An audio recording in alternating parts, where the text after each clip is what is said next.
Welcome to the podcast Beer and People from Beerstory Brewhouse. Beerstories is normally a YouTube channel with tips, guides, and how-to videos for homebrewing, but I also do interviews with exciting people in the beer industry, and these are very suited for the podcast format, and you'll find them all right here. Hey Ian, thanks for having me today. You're welcome. Thanks for making the time. You're welcome. We're here to talk about Cask Beer. Yeah, cheers. What are you drinking? It's one of your IPAs. Proper job or big job? Proper job. Okay. Nice session. Yeah, nice session IPA. Yeah. It's bitter, hoppy, clean. Not too floral. No? Not. It's a good session beer. Yeah. Yeah, it really is. And we're here to talk about Cask Ale in general, and of course a little bit about you and your background. So you're not Danish. No. So where are you from? London. London? I'm a Brit. Yeah. Part of the diaspora. Yeah. Yeah. Yeah. So what's the story about Charlie's Bar and the whole Cask Ale? Why did you bring Cask Ale to Denmark? Because you have two bars, and it's probably the only two bars in Denmark serving Cask Ale. So why is that, and how is that story? Well, I opened Charlie's I came to Denmark in 1998 and bummed around for a bit, wondering what I was going to do next. And the beer situation in Denmark at that time was utterly appalling. Yeah. I mean, utterly appalling. Yeah. You know, for a country that supposedly made the best beer in the world. Yeah. There was nothing to choose from. No. And the standard was as bad as the quality. Or as bad as the variety of beers you could get. So yeah, I thought it would be a good idea to open a proper bar serving good beer. I started off with Hancock on tap because it was then and probably still is the best pilsner you can get in the country. Yeah. And moved from there to bringing in Cask Beers from the UK. Yeah. Yeah. So none of the beers are Danish, I guess. They don't make Cask Ale in Denmark. No. Anywhere? No. Sadly not. No. I actually talked to Fanny Bryghus, and they also have a brewer from the UK, and he is thinking about doing a Cask Ale. They're always thinking about it. Yeah, always. Yeah. So what's your background in the beer industry? Nothing really. No? I Just did a bloke who not wanted to open a bar? No, I did not come from the beer industry. I came from a very different background, but I knew I'd always had an interest in cask beers and drinking cask beers. So yeah, it was a good background, a good position to start from. Yeah. Yeah. Okay. Yeah. So, what is a Cask Ale? What is Cask Beer? Cask Beer is a living product. It has been brewed like other beers, but then placed in a non-pressurized barrel called a cask, reseeded with fresh yeast, then closed. And obviously the residual sugars in the malt in the beer are then conditioned by the beer is conditioned by the yeast. By the yeast. Yeah. Yeah. Okay. Yeah. So it's not forced carbonated, or it's not carbonated. It's natural carbonation, natural as carbonation, all beer should be. Yeah. Yeah. Yeah. So the flavors are subtle, refreshing flavors. Yeah. Of the way nature intended. Yeah. Yes. that there is a harmony there. There should be a harmony of flavors. Yeah. Too often, and I would say in 90% of cases, drinking beer is a disharmony of flavors. Yeah. You either have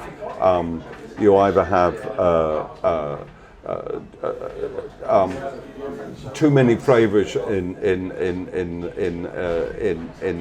the foreground and no flavors in the background, or you have just a background and nothing else. Yeah. So it is about beer is about balance. It's about harmony, and in my opinion, the subtlety of cask ale makes for a very good harmony and therefore a very good drinking experience. Yeah. Would you say it's more yeast forward, the flavor, because there are yeast in the of course, in the cake. And each brewery has its own yeast footprint. Yeah. Cask ale is very much about, to use a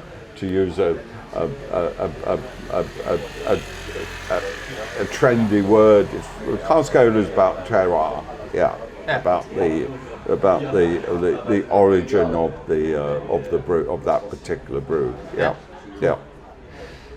Is there some kind of I know there's a lot of tradition and historical things about cask ale. Is there also a romance, do you think? Is it romantic to drink for the love of beer, I mean?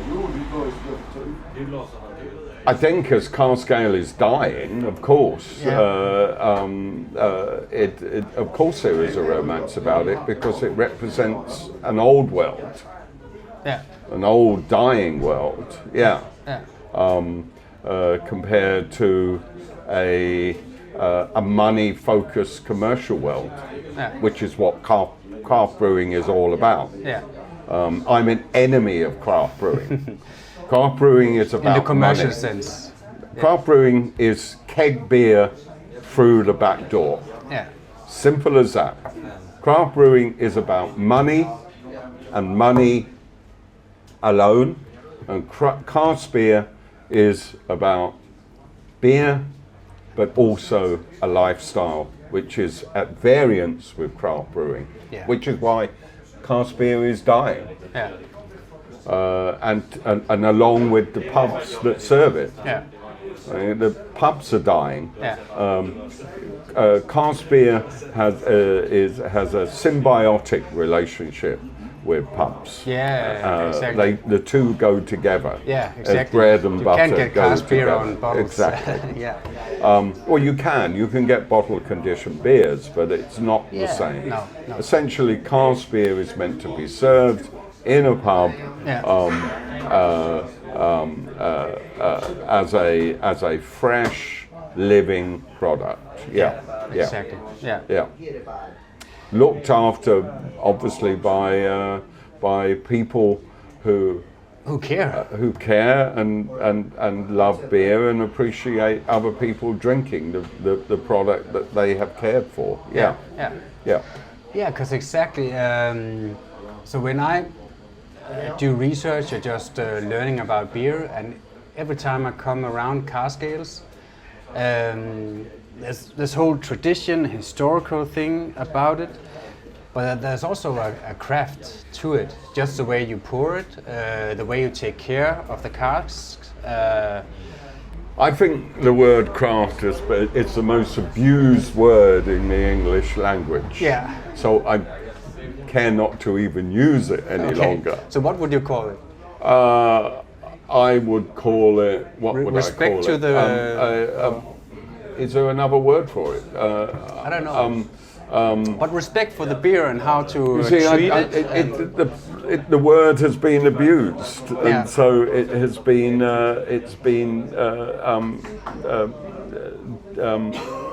denuded of meaning.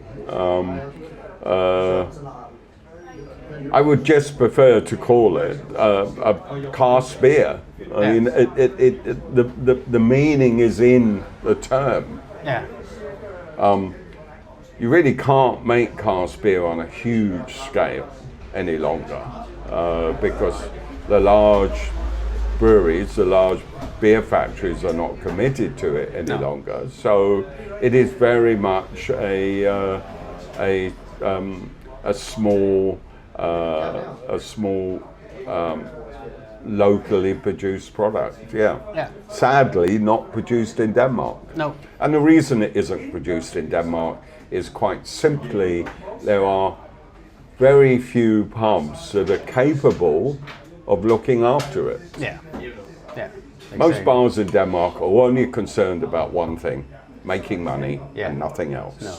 Charlie's and the Wolf have to make money to survive, but we are also concerned about other factors than just making money. Yeah. Obviously, that's why cask beer is very much part of us, and which is why, in our own small way, we continue to survive. Yeah. For me, without it sounding cheesy or cliched, the business I run is very much a lifestyle. So and cask beer is very much a lifestyle product. If that makes sense. Yeah, I think it does. Yeah. There's a philosophy behind it. Yeah. And it's not just about making money, and it's not just about selling a commodity, a commercial product. There's more to it than that. For instance, if we couldn't serve cask beer, I wouldn't be in the business. No. If someone said to me tomorrow, look, I'm sorry, but you won't be able to get cask beer any longer, you will only be able to get keg, I would say, well, that's the end. That's the end of the story. That's the end of the adventure. We've been doing it for 22 years now. Fine, we've had a good run. And that's it. Goodbye. So, who comes in here? Do they come in here? I guess you have regulars who come here often because of the bar. Because of the cask ale. But what about people who never been here before? Then they come in, and like the free lads over there, they're drinking Hancock, they're drinking keg beers. Maybe if they came a bit more often, then they would graduate to cask beers. Well, what does people think about cask beer when they get one for the first time? Because it has kind of a rumor of being flat and stale. Well, it shouldn't be flattened. Exactly. And it shouldn't be stale. Exactly. But that's kind of the prejudice, or what you want to call it. Of course, because there's a lot of bad cask beer out there that doesn't begin being bad, but ends up being bad because the pub that it is in doesn't know how to look after it, or not enough people are drinking it. Remember, it's a living product. It has a very short life of around about 4 to 6 weeks. Once it's opened, ideally it should be drunk within 3 days. At a push, 5 days. So you have a week to sell a 41 litres, which is in a firkin, which is in the usual cask. Of course, if you're pushing it further than that, if you're pushing a living product further than that, obviously oxidization will take over. I mean, it's like having a beautiful bottle of vintage wine on the table, and not and hoping that is going to last you more than a couple of days. Well, I'm sorry, it's not. And the beer, like the wine, will turn to vinegar. It will become flat and stale and then undrinkable.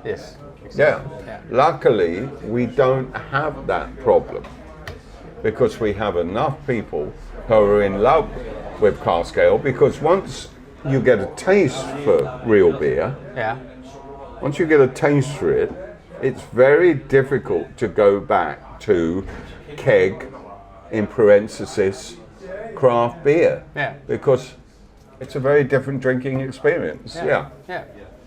Yeah, and I love the whole story behind the cask ales as well, and the tradition and the tradition, the and people like you skills, for the love of the beer and the skills that are involved.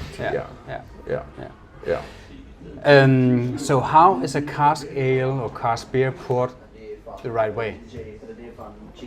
Well, it can either be poured. Obviously, at Charlie's, it's poured through a hand pump, through an air pump. You're just pumping it. Yeah. At the wharf, it is gravity poured. The whole idea of opening the wharf, and it's quite a unique pub in Europe. Yeah.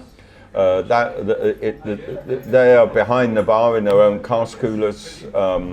The casks are cooled to a cellar temperature, around about 11, 13 degrees. Yeah. And those are gravity poured. Okay. So they're poured directly from the cask. Yeah. The whole idea of doing it at the wharf was to actually show people what cask beer was all about. Yeah. Whereas here we didn't have the space, we had to use hand pumps. Yeah. We have such little space here, we really don't even have a cellar. We certainly don't have a cask cellar. No. So we have to use the back room. Okay. And because traditionally it's in the cellar and you pump it up with a big handle. Exactly. Yeah. Exactly. Okay. Yeah. And obviously if the cellar was big enough here, we would do exactly the same thing. What we do here is we have hand pumps, but we pump the cask beers from the cask fridges, which you will see in a moment, to the bar. Yeah. Cool. So there's been this campaign through the UK from the Craft Beer channel. They said keep cask alive, and they did all the kind of interviews and stuff like that. And what is your take on that? Why should we keep cask alive? Why should we just say, okay, that was it, we had a good run? Why should it be kept alive, this whole tradition? And Well, of course, we had an extremely good run of thousands of years. Yeah. I mean, remember, keg has only been round since the 1930s, but really commercially only been round since the 50s. Yeah. Of course. So isn't it just evolution and just evolving to be that? Why should we keep cask alive then? Because it is the ultimate in beer. It's the ultimate beer drinking experience. Yeah. Nothing can beat cask. No. Nothing. And remember with keg beer now. This is the contradiction. With the keg breweries are now producing beer in non-returnable plastic kegs. We are building keg mountains the size of Everest with their plastic non-returnables. We only bring in metals. So, but of course, cask is dying. It's like yes, of course it is. The pubs are dying. So yes, and it's expensive to produce cask beers. There's quite a lot of waste with cask beers. Obviously, with anything with a limited life, of course, there's wastage. But it's like saying, do we keep good restaurants alive, or do we just let them die and we all end up eating McDonald's and Burger King and KFCs? Exactly. Do we want to drink and eat proper food and proper beer and proper wine? Or do we want to commercialize everything and standardize everything? Obviously we're going to lose something. Exactly. Okay, so as I understand, the brewing is the same, but when you tap cask beer, therein lies the difference. And you already talked about Well, adding it's yeast primarily ale brewing, so but of course, I mean, the ale brewing would be the same, so on and so on.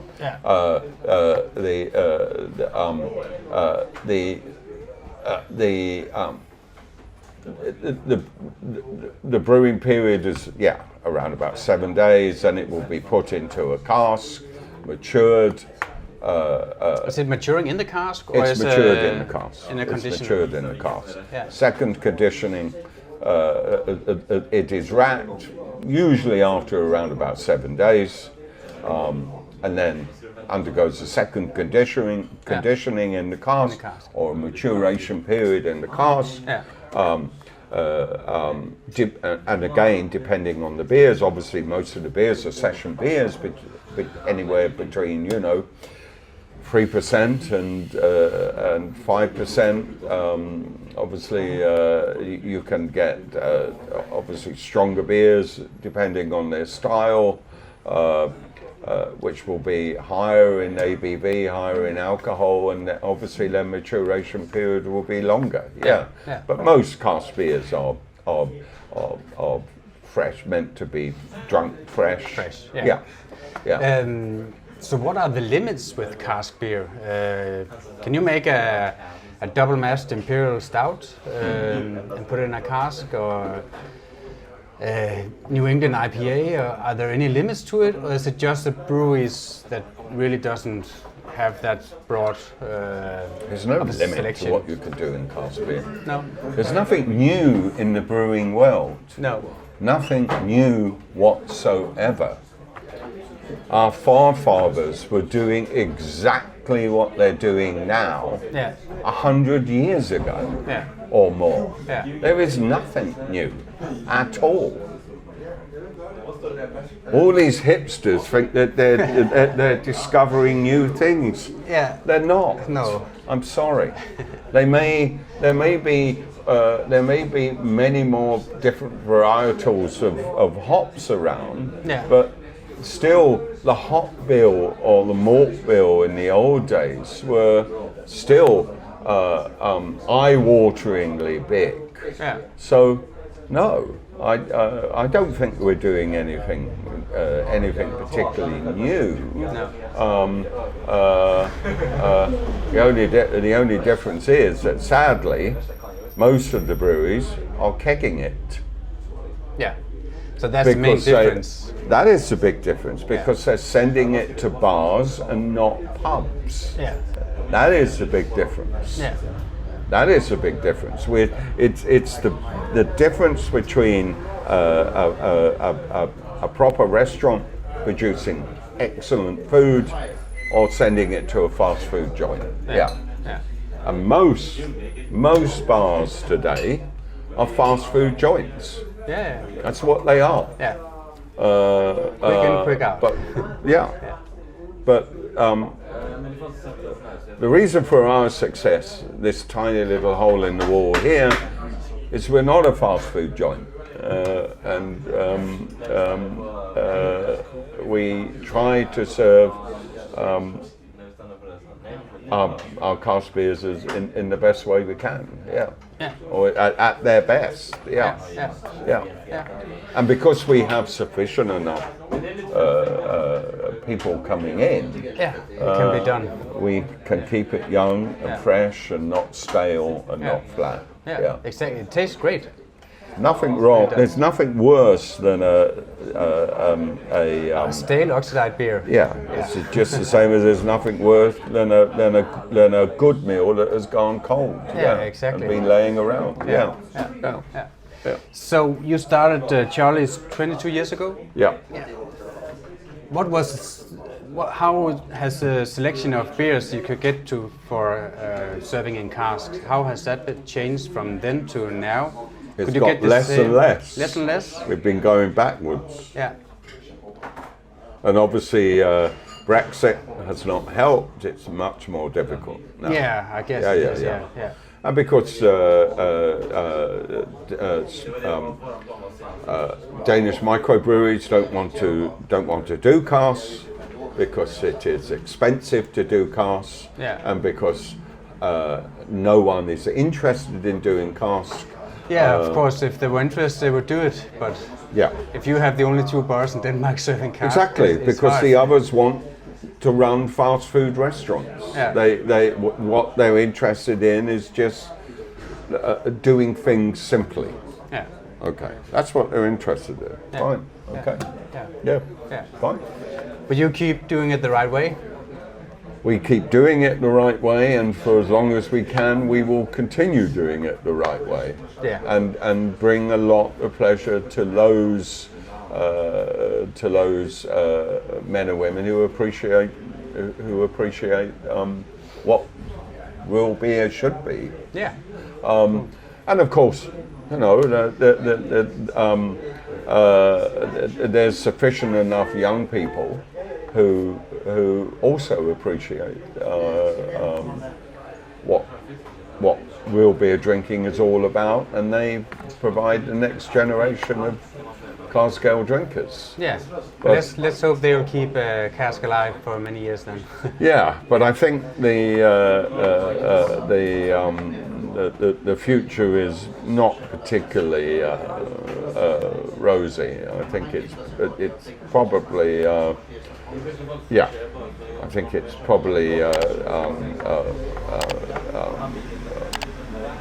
dying. Yeah, sadly. So, well, I hope you'll be here for many years, and I'll certainly do mine to help you. So thanks for having me today. You're welcome. Cheers. Cheers. Thanks for listening to the podcast Beer and People from Beerstories. Visit my YouTube channel Beerstories for how-to videos for homebrewing, tips, tricks, guides, interviews, and much more. You can also follow my blog on Instagram or Facebook, or visit my website beerstories.dk.